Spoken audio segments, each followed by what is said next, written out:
I am Luke, a physician and follower of the way. What I'm about to tell you, it's beyond anything I've ever witnessed. When the day of Pentecost came, they were all together in one place. The disciples had been waiting, as Jesus had instructed them before his ascension.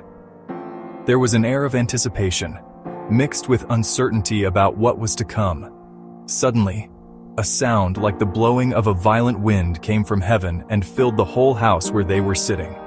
The rush of wind was unlike anything they had ever experienced, shaking the very foundations of the house.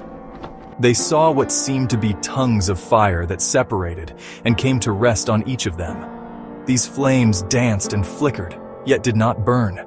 They were alive with divine energy. All of them were filled with the Holy Spirit and began to speak in other tongues as the Spirit enabled them. It was as if a dam had burst, releasing a torrent of languages they had never known. Now there were staying in Jerusalem God-fearing Jews from every nation under heaven. When they heard this sound, a crowd came together in bewilderment, because each one heard their own language being spoken. How is it that each of us hears them in our native language? Amazed and perplexed, they asked one another, "What does this mean?"